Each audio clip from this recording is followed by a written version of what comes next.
Kita satu di dalam doa. Ya Tuhan yang mempunyai firman, kami bersyukur kepadamu. Terima kasih ya Tuhan, walaupun kami kembali beribadah secara online, namun kami bersyukur bahwa di dalam segala keadaan Tuhan bersama dengan kami, Tuhan menyertai kami. Dan kami datang kepada Tuhan, duduk di kaki Tuhan. Kami mohon biar kiranya Tuhan yang menyatakan kebenaran firman-Mu. Pakai hamba-Mu yang lemah dan terbatas ini Tuhan. Biarlah berita Injil, berita salib Kristus yang ditinggikan. Dan kami yang mendengarkan firman-Mu, kami dikuatkan setiap hari, kami mendapatkan kekuatan baru. Kami semakin mengerti apa yang menjadi kehendak Tuhan dalam hidup kami. Kami bersyukur kepadamu ya Bapa, dan kami serahkan waktu ini dalam nama Tuhan kami, Tuhan Yesus Kristus. Amin.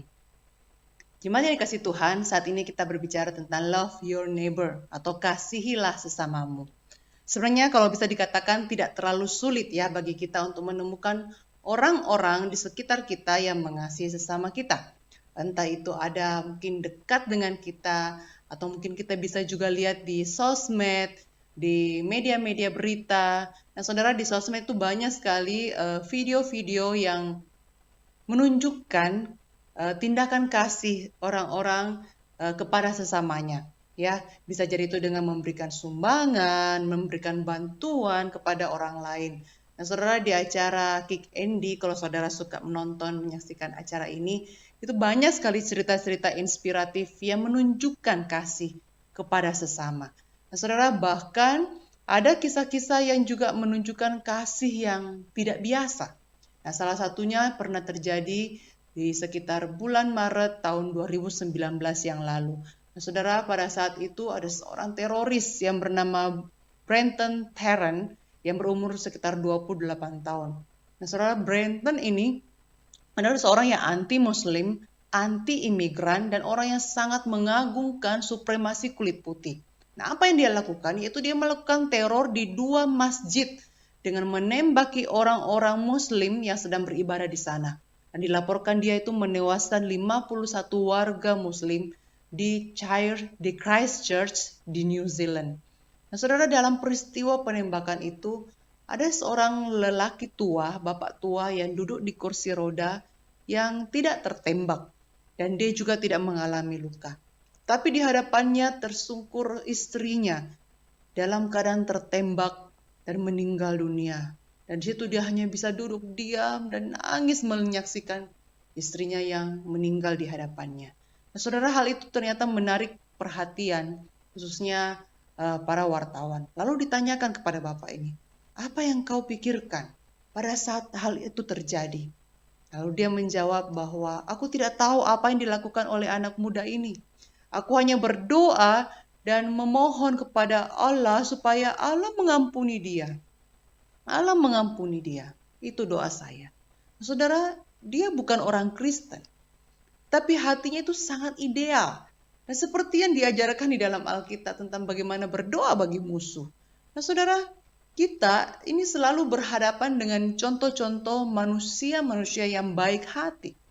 Walaupun kita hidup di tengah-tengah dosa, tapi banyak orang yang menunjukkan kasih kepada sesama. Saudara, lalu kita mungkin bertanya, lalu apakah arti hukum kasih, khususnya hukum kasih yang kedua? Kasihilah sesama manusia seperti dirimu sendiri. Apakah kita mencontoh bentuk kasih dan perbuatan-perbuatan baik di sekitar kita? Lalu jikalau demikian, apa yang membedakan kasih orang Kristen dengan kasih orang yang belum percaya atau orang non-Kristen? Nah, saudara, hari ini kita akan merenungkan apa yang sebenarnya Alkitab ajarkan tentang kasih kepada sesama manusia. Saya mengajak kita membaca satu bagian firman Tuhan yang terdapat di dalam Injil Matius pasal 22 ayat 39. Bagian yang sudah sangat kita kenal, yaitu tentang hukum yang kedua atau hukum kasih. Dan ini adalah hukum yang kedua. Matius 22 ayat 39.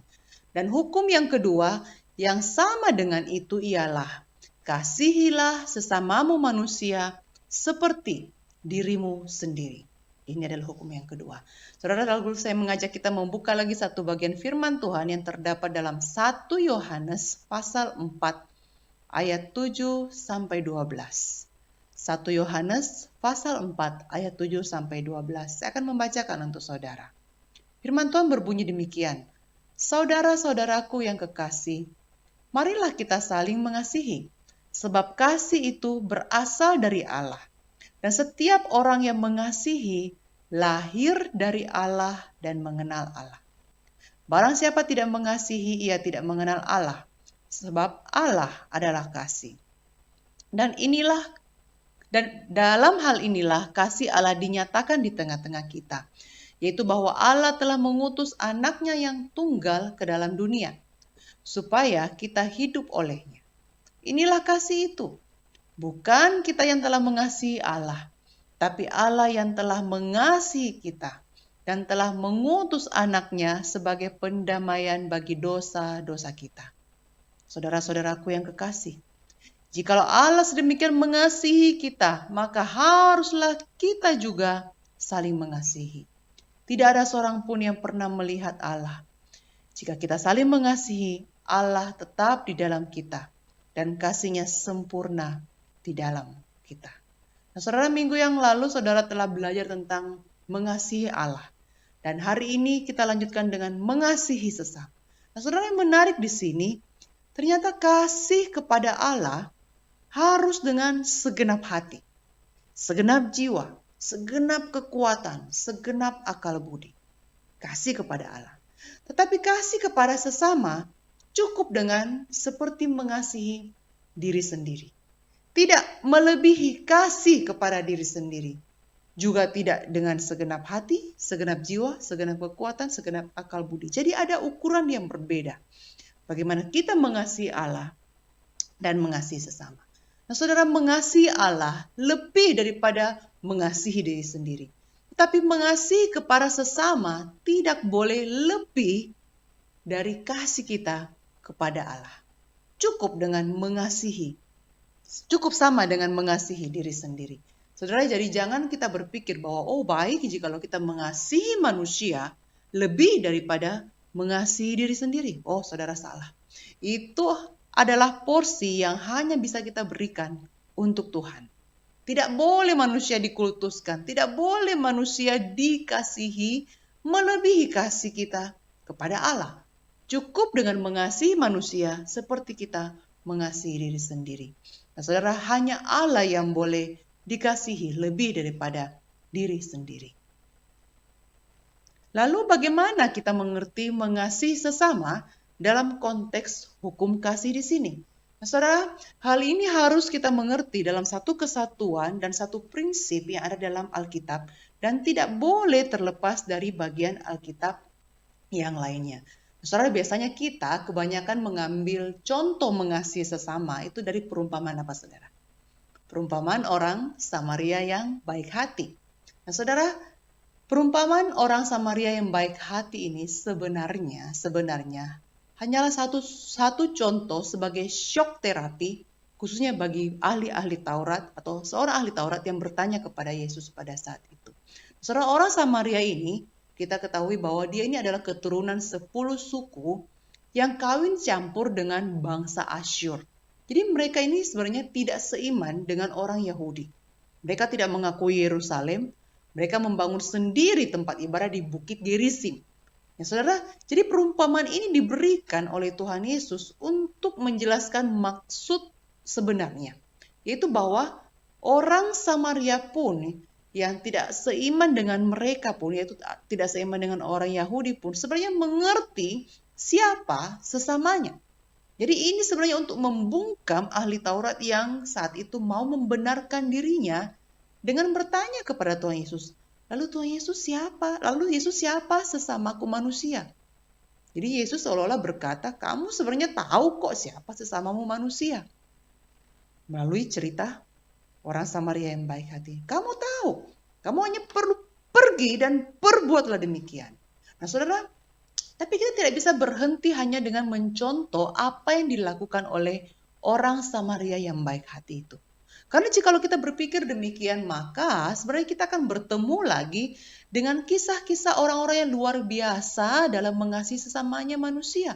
Dan itu terjadi banyak sekali di sekitar kita atau bahkan di dalam di dunia ini, di dalam dunia sosmed, di web, kita gampang sekali baca kisah-kisah yang luar biasa bagaimana orang mengasihi sesamanya manusia. Nah, saudara, kita bertemu dengan kaum filantropis. Nah, saudara, siapa ini kaum filantropis? Ini adalah orang-orang yang rela membagikan kekayaannya, orang-orang yang bermurah hati kepada banyak orang lain. Nah, salah satu contoh, saudara mungkin pernah dengar nama John Davison Rockefeller. Nah, dia ini adalah seorang filantropis, orang yang membagi-bagikan hartanya, bahkan sampai 3 turunan, saudara. Nah, jadi membagikan jutaan dolar kekayaannya untuk membangun membantu orang-orang miskin, membantu orang-orang sakit, orang-orang terlantar. Banyak sekali. Dan keluarga mereka ini sangat terkenal. Nah, saudara juga pasti mengenal dengan seorang yang bernama Bill Gates. Dicatat dalam 10 tahun terakhir, Bill Gates sudah mengeluarkan 30 miliar dolar untuk kegiatan sosial. Jadi mereka ini adalah memang orang-orang yang sangat baik. Tetapi saudara-saudara, kebaikan mereka itu tidak membutuhkan pengorbanan. Karena apa? Karena mereka mempunyai kekayaan yang melimpah, yang tidak pernah habis, tidak bisa habis. Tapi mereka mempunyai motivasi, yaitu apa? Mereka itu suka diwawancarai, barangkali juga dibuatkan buku, dan semuanya itu isinya mengenai puja-puji tentang mereka. Tapi kebaikan mereka itu sangat real, sangat nyata, dan menjadi berkat bagi banyak orang. Nah, saudara, ini adalah kaum filantropis. Lalu kita juga akan bertemu dengan yang namanya kaum altruis. Apa itu, saudara? Yaitu orang yang memberikan kasihnya kepada sesama melalui pengorbanan diri. Nah, saudara, banyak sekali kisah-kisah tentang orang yang mengasihi sesama dengan mengorbankan dirinya. Nah, saya membaca satu kisah yang bercerita tentang seorang ibu tukang cuci baju yang bernama Osceola McCarthy. Nah, mamanya ini tukang cuci baju, dan dia juga ikut mamanya menjadi tukang cuci baju tetangganya sampai masa tuanya. Saudara, di masa tuanya dia tinggal di nursery home yang sangat sederhana, tapi satu hari dia memberikan semua uang tabungannya yang berjumlah sekitar 150.000 dolar untuk the University of Southern Mississippi. Untuk apa? Yaitu untuk membantu orang-orang kulit hitam untuk mereka bisa kuliah. Jadi orang kulit hitam yang tidak punya biaya untuk kuliah, dia memberikan uangnya kepada mereka. Saudara, ketika dikunjungi ibu ini, wartawan kaget kondisi rumahnya yang sangat sederhana, bajunya yang sangat sederhana, bahkan dikatakan baju barunya itu 10 tahun yang lalu dia beli, dan itu dia masih pakai, dia tidak lagi membeli baju baru. Nah, saudara, banyak sekali cerita-cerita tentang kaum altruis ini. Nah, saudara, pertanyaannya adalah seperti ini. Apakah orang yang mengasihi sesama dengan memberikan banyak kekayaannya untuk menolong orang lain itulah yang diperkenan Allah? Atau apakah orang yang mengasihi sesama dengan mengorbankan dirinya, itukah yang diperkenan Allah? Nah, saudara, untuk menjawab pertanyaan ini, kita harus melihatnya dari 1 Yohanes pasal 4 yang kita baca tadi. Bukan hanya melihat dari contoh-contoh kisah kebaikan kepada sesama, baik yang diceritakan di dalam Alkitab ataupun yang terjadi di sekitar kita.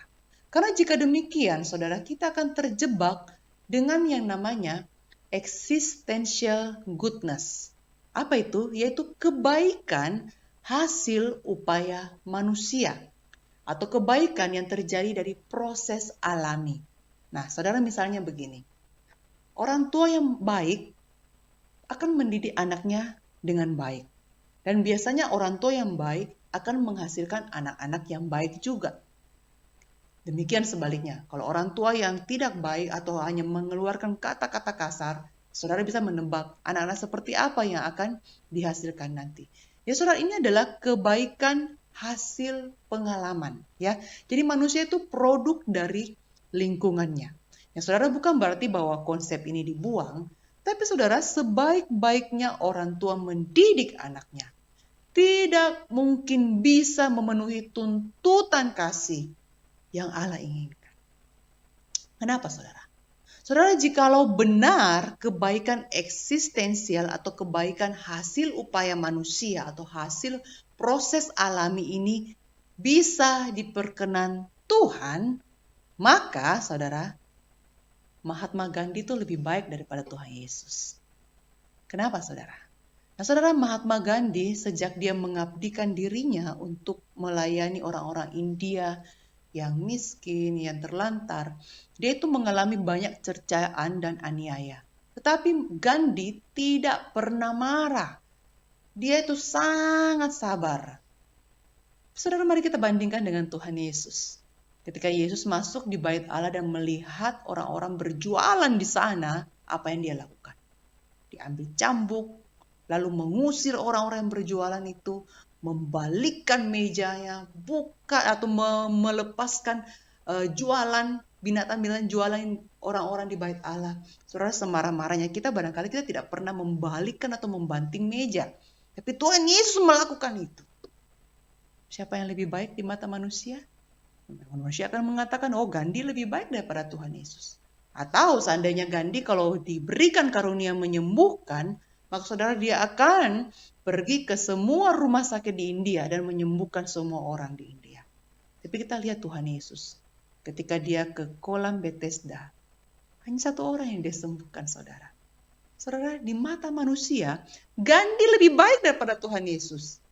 Jadi saudara, jikalau kita hanya belajar tentang kebaikan eksistensial, maka kita hanya mencontoh orang-orang yang melakukan kebaikan. Dan hasilnya itu sia-sia. Kenapa saudara? Karena orang-orang yang tidak mengenal Allah pun dapat melakukannya, bukan? Dan itu bukan lahir dari kasih Allah. Jika kebaikan hanya untuk memenuhi kebutuhan yang ada di dalam diri manusia, oh karena supaya saya dipuaskan, saya bisa mendapatkan kebahagiaan dengan melakukan kebaikan. Saudara, itu bukan dari Allah. Dan itu bukan bagian yang unik dari iman Kristen. Saudara yang dikasihi Tuhan, itulah sebabnya existential goodness atau kebaikan eksistensial ini berbeda dengan ontological goodness. Apa itu ontological goodness atau kebaikan ontologikal? Yaitu kebaikan yang memang hakikatnya baik. Kebaikan yang memang pada dasarnya itu baik. Dan itu hanya dimiliki oleh Allah sendiri. Nah saudara, makanya kalau bicara tentang kasih, kita harus bicara dari sumber kasih itu sendiri. Yaitu Allah adalah kasih. 1 Yohanes 4. Kasih itu berasal dari Allah. Kasih Allah dinyatakan kepada manusia.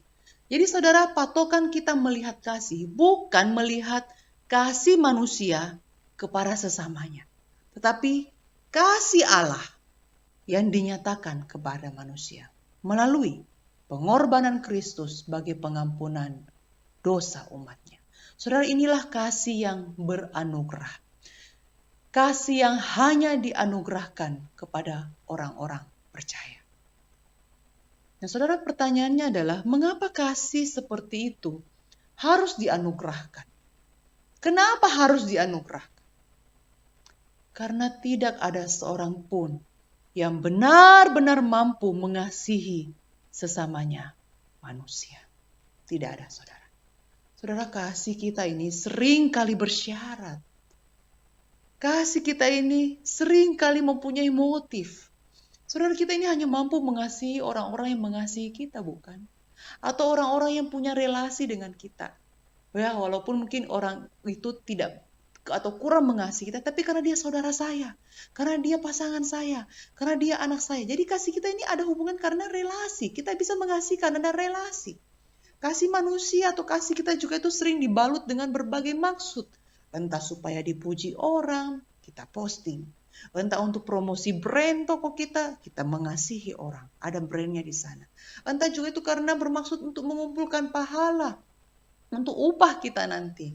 Oh saudara, dalam Alkitab pun menyajikan kisah orang-orang yang ternyata sulit mengasihi sesamanya.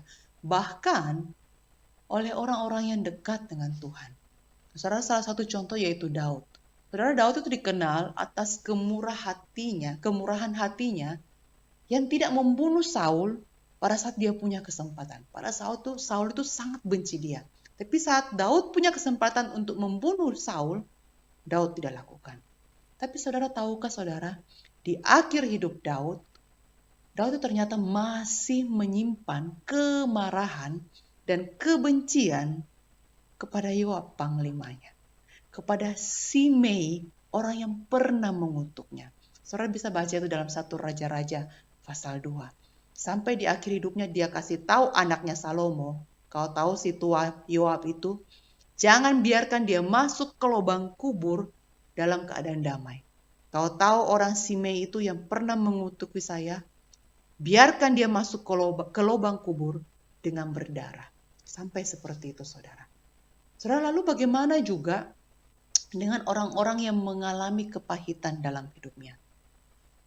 Dalam masa kecilnya, dia mengalami banyak kepahitan, pengalaman yang buruk dengan orang tua yang tidak mendidiknya dengan baik, tidak mengasihi dia, atau orang-orang yang mengalami kepahitan dengan pasangannya, mengalami KDRT, mengalami pengkhianatan, orang yang mengalami pergumulan berat. Lalu orang-orang yang mengalami kepahitan ini atau pergumulan berat ini diperintahkan untuk mengasihi orang lain. Saudara, masih bisakah orang-orang seperti ini mengasihi orang lain? Nampaknya hal itu terlihat sangat mustahil. Saudara dikasih Tuhan, itulah sebabnya hanya kasih Allah yang telah kita terima melalui pengorbanan Kristus dan dianugerahkan kepada setiap orang percaya yang memampukan kita untuk mengasihi sesama kita seperti yang Allah kehendaki. Hanya kasih Allah yang memampukan kita. Lalu pertanyaannya, apakah kita memiliki keinginan untuk mengerti, untuk memahami apa yang Allah inginkan? Apa yang Allah kehendaki, kasih yang Allah kehendaki. Saudara, kasih Allah hadir di sekitar kita, di sekitar kehidupan kita setiap hari.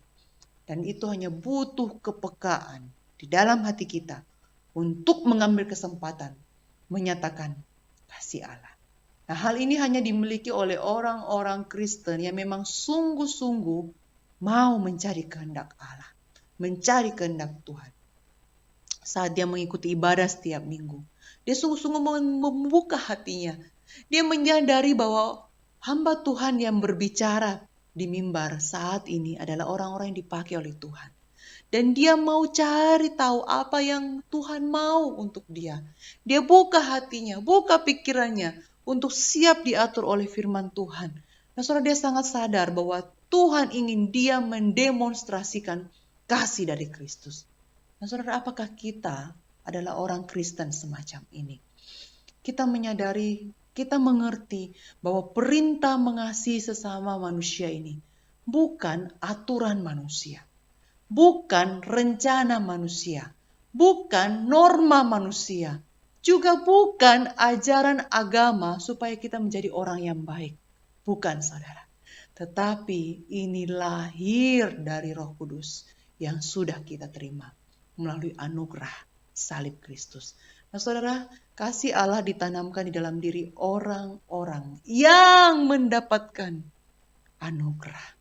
Mintalah kepekaan rohani untuk menyatakan kasih itu.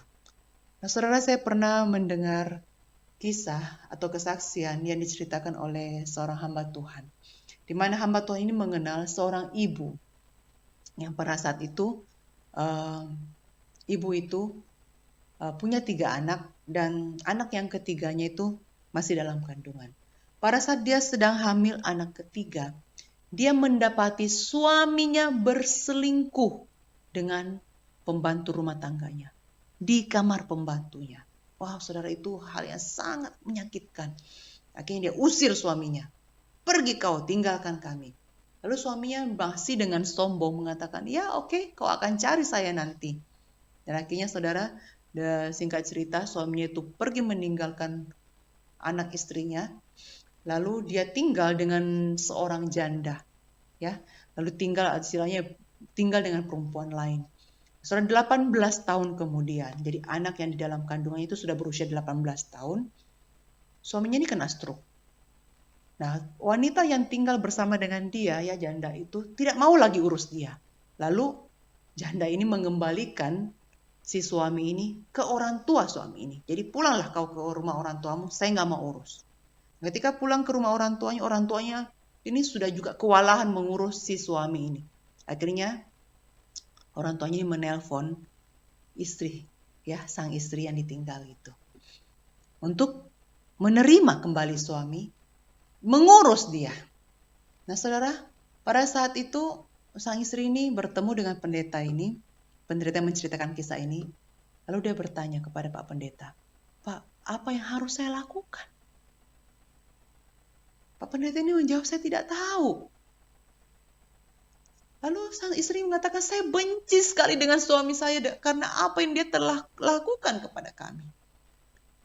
Lalu pendeta ini hanya menjawab, apa yang Tuhan Yesus ingin kau lakukan? Dan sang istri hanya menjawab, ya saya harus ampuni dia. Saya harus terima dia kembali. Lakukanlah itu. Nah saudara, akhirnya istri ini menceritakan bahwa dengan terpaksa, dia menjemput suaminya. Lalu dia melayani suaminya. Dia suapi suaminya yang stroke itu, dia bersihkan kotorannya, dia mandikan, dan dia lakukan itu setiap hari. Walaupun dengan hati yang kecut. Beberapa bulan kemudian, suaminya akhirnya meminta diri untuk dibaptis. Dan beberapa bulan kemudian setelah suaminya dibaptis, suaminya meninggal. Saudara, setelah suaminya meninggal, sang istri ini baru mengerti apa itu kasih Tuhan. Dia menceritakan dia kepada pendeta ini mengatakan, jujur saya sangat benci suami saya. Tapi saya tidak tahu kenapa saya mau melayani dia. Saya tidak tahu kenapa saya mau mengampuni dia. Saya sebenarnya tidak memiliki kasih Allah. Tapi Allah anugerahkan itu kepada saya. Kenapa? Karena saya pernah memintanya. Dulu saya pernah berdoa, meminta kasih Allah itu untuk mengampuni dan menerima suami saya kalau dia kembali. Jemaat yang dikasihi Tuhan, dalam hidup ini tidak ada manusia yang benar-benar bisa mengasihi sesamanya. Tidak ada. Kita orang berdosa. Semua orang bisa berbuat kasih. Tetapi jikalau kasih itu tidak lahir dari perjumpaan pribadi dengan Kristus, 1 Korintus 13 mengatakan itu sama dengan gong yang berkumandang, canang yang bergemericik. Artinya adalah itu hanya mengagumkan manusia, terdengar, tapi nanti akan hilang. Itu mengagumkan manusia, tetapi tidak di hadapan Allah dan tidak bernilai kekal.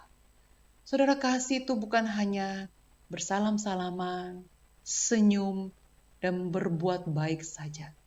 Tapi kasih yang sebenarnya adalah kasih yang lahir dari kasih Allah di dalam Kristus. Dan itu pasti mengubah hidup manusia. Bukan hanya melakukan perbuatan baik, tetapi kasih itu mengubah hidup manusia. Orang yang dikasihi Allah, tahu kasih Allah, dan mengalami kasih Allah. Sehingga dia bisa membagi kasih kepada sesamanya. Bahkan kepada musuhnya. Bahkan kepada orang yang dia benci. Bahkan kepada orang yang sulit dia kasihi. Maukah saudara meminta kasih seperti itu? Mintalah kepada Tuhan. Caranya bagaimana? Tidak tahu saudara. Entah gimana caranya. Tuhan yang nanti akan menyatakan caranya dengan cara Tuhan yang agung. Saudara dikasih Tuhan, tidak ada manusia yang mampu mengasihi sesamanya dengan benar. Tetapi Allah menyediakan anugerah dan menyediakan dan memberikan kemampuan untuk mengasihi.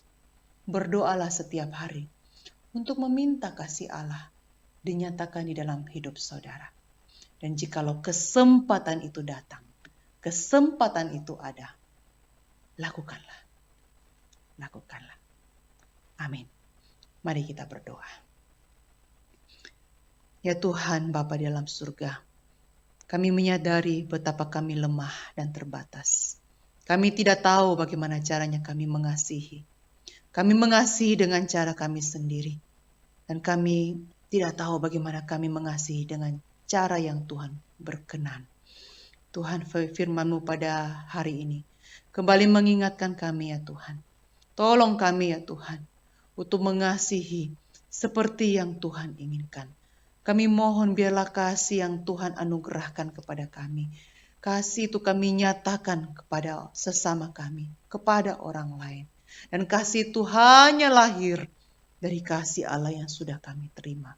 Bukan karena kebaikan kami, bukan dengan segala motif dan syarat yang ada dalam diri kami. Tuhan tolong kami. Tuhan kami meminta kasih itu. Hamba berdoa ya Tuhan, jikalau saat ini ada jemaat-Mu yang sulit untuk mengasihi orang-orang tertentu. Kami saat ini berdoa, kami meminta anugerah dari Tuhan. Tuhan berikanlah kasih itu kepada hati jemaat-Mu. Sehingga dengan kasih Allah sendiri, kasih yang tak pernah kami bayangkan, kami bisa mengasihi orang lain. Kami bisa mengasihi orang tersebut. Tuhan tolong kami yang lemah ini. Terima kasih Tuhan, terima kasih. Biarlah setiap kali ada kesempatan kami mengasihi sesama kami. Kami lakukan, kami ambil kesempatan itu. Dan kami menyatakan kasih Kristus kepada sesama kami. Terima kasih Tuhan, terima kasih. Inilah doa kami. Mantaraikanlah firman-Mu dalam hati dan pikiran kami. Untuk kami lakukan setiap hari. Di dalam nama Tuhan kami, Yesus Kristus, kami berdoa. Amin. Shalom, Tuhan Yesus memberkati jemaat.